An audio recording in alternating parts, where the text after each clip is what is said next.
So it's just a circular bad pattern that you get into, you know. So we need a pattern interrupt.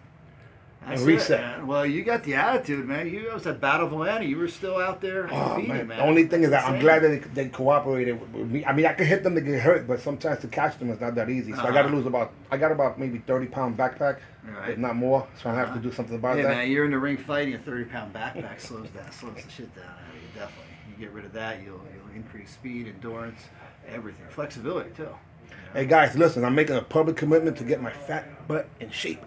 But I need help. That's why I came all the way here, and I need freaking help. You got it.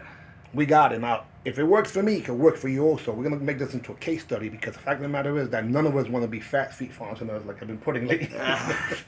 Used to be fast. You know, hey, I got to keep it real. My feet are fat. You know, they are size 13s.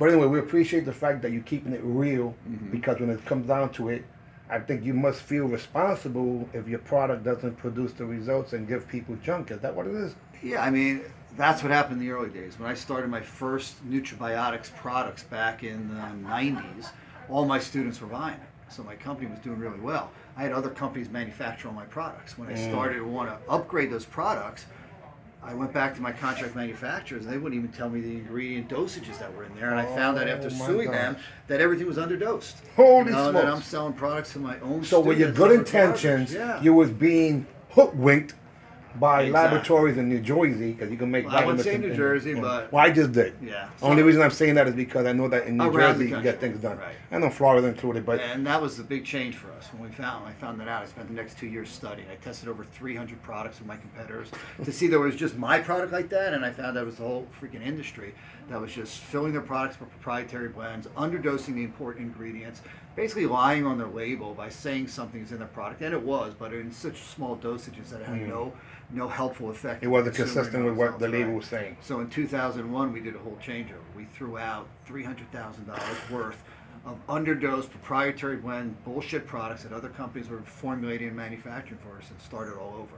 And that was our whole commitment to this industry. And we started with no proprietary blends, full therapeutic dosages, no fillers, no excipients. All this stuff is coming around now in the last 2 to 3, maybe 4 years. But we did this back 16 years ago. We coined the phrase no proprietary blends, which means no bullshit. You know, every ingredient listed on the label with the exact dosage. And you know what? If you started a brand like I did out of a passion for training, and that's what you did it for, you can't give something to your customer that you don't actually take, you don't believe in, and you don't actually use. So basically, we're physically supplementing what we were doing mentally and intellectually by teaching the student, creating all the values. Right. But we couldn't take that internally because the companies didn't have the values of their label. Yeah, and